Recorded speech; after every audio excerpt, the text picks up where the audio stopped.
Um dos primeiros livros de true crime do Brasil, um protagonista que lembra bastante o personagem Arsène Lupin das histórias de Maurice Leblanc, porém que de fato existiu aqui no Brasil. Uma autoria enigmática, críticas à polícia, à sociedade e um panorama bem completo do início do século XX, especialmente nas grandes cidades brasileiras. Tudo isso e muito mais você encontra neste livro aqui, Memórias de um Rato de Hotel. Dr. Antônio, como ficou conhecido popularmente na época, foi um ladrão célebre, digamos assim, da Belle Époque. Ele ganhou fama pelos seus roubos em hotéis, inclusive muitos hotéis de luxo. Daí o nome Rato de Hotel, pois é uma expressão justamente utilizada para aquele ladrão que entra sorrateiramente e leva os seus pertences sem que você veja, sem deixar vestígios. Dr. Antônio, na verdade, era um dos vários pseudônimos que ele utilizava, porque o seu nome verdadeiro era Arthur Antunes Maciel. Nascido no Rio Grande do Sul, gaúcho de família respeitável, bastante rica, ele entrou para o crime logo muito cedo e teve uma vida construída nele. Os seus roubos eram considerados extremamente inteligentes, bem articulados, por mais que aqui no livro ele ressalte que eram, na verdade, planos simples, que muitas vezes ele contava um pouco com a sorte e outras vezes com o descuido das pessoas. Andava sempre muito bem vestido, andava sempre com carros muito bons, se infiltrava fácil nas classes altas do Brasil sem gerar desconfiança, pelo menos inicialmente, mostrando que a população brasileira é muito conduzida pela aparência. Um grande mistério sobre esse livro é que nós não sabemos de fato quem o escreveu. Quem narra a história, supostamente, é o próprio Dr. Antônio, o protagonista dela, que vai ali, de certa forma, construir a sua biografia. Mas é como se ele narrasse essa história a um jornalista que a transcreve. E aí acredita-se que esse jornalista era João do Rio. João do Rio também é um pseudônimo do escritor João Paulo Emílio Cristóvão dos Santos Coelho Barreto, um grande nome literalmente, que foi um jornalista, escreveu muitas crônicas, foi romancista, foi teatrólogo, também tradutor. E talvez o João do Rio não tenha assinado esse livro justamente porque ele apenas transcreveu e quem ditou foi o Dr. Antônio. Por outro lado, talvez ele tenha usado certa técnica literária para contar essa história, enfim, nunca saberemos. Uma observação manuscrita pelo proprietário original de um exemplar, o crítico literário Francisco Prisco, no entanto, nos conduz a acreditar que a autoria é de João do Rio, porque ele escreveu no livro com as próprias mãos a seguinte frase: o autor deste livro é João do Rio. Então talvez ele teve acesso a alguma informação que não foi publicada, não foi divulgada, ou talvez ele tenha apenas dado uma sugestão, concluído isso por si próprio. De novo, não saberemos. O fato é que esse relato inteiro foi ditado no cárcere entre 1911 a 1912 e que, por mais que não possamos saber se João do Rio foi o autor do livro inteiro ou não, nós sabemos que ele assinou o prefácio do livro, no qual ele reflete sobre várias questões em relação ao crime e à literatura. Um dos pontos que me chamou a atenção no texto do João do Rio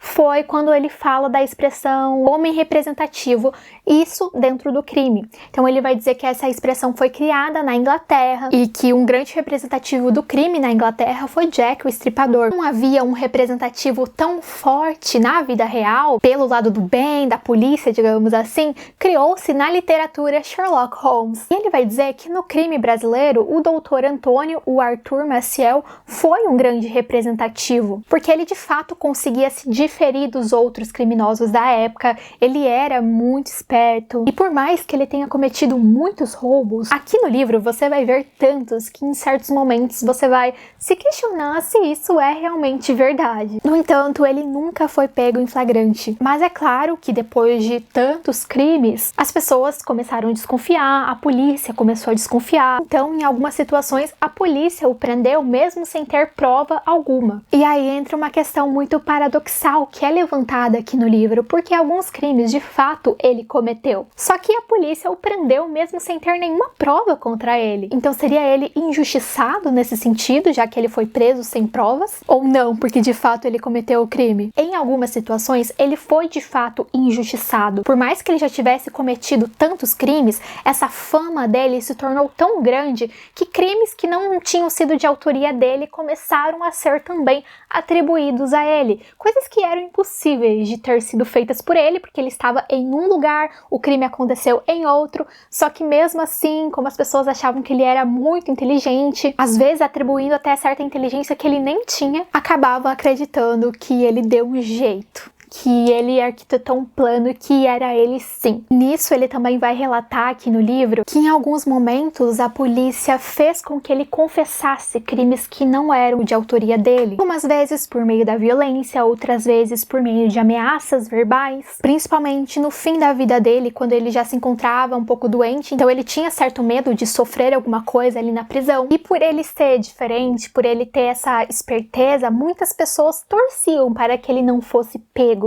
É claro que essa questão da torcida, por certo lado, é um pouco entendível, porque por mais que ele fosse um criminoso, ele não era um criminoso que matava, que roubava com facas, revólveres e afins. Inclusive aqui na história ele narra alguns momentos que ele foi roubar de algumas pessoas, viu que elas eram extremamente pobres e na verdade lhes ajudou. Então isso despertava um pouco dessa simpatia, digamos assim, do público, ainda que seja um pouco controversa. Ele era um homem muito solitário, ele sai de casa muito cedo, muito jovem, inclusive o primeiro crime que ele comete foi contra o próprio pai, que conforme eu já falei lá no início da resenha, era um homem bastante rico do Rio Grande do Sul. E de certa forma, o Dr. Antônio, o Arthur, ele queria conquistar o seu próprio espaço, sem depender do dinheiro do pai, da herança. Porém, o modo como ele cria o seu próprio caminho é um pouco errôneo, digamos assim. Outra característica dele bastante inusitada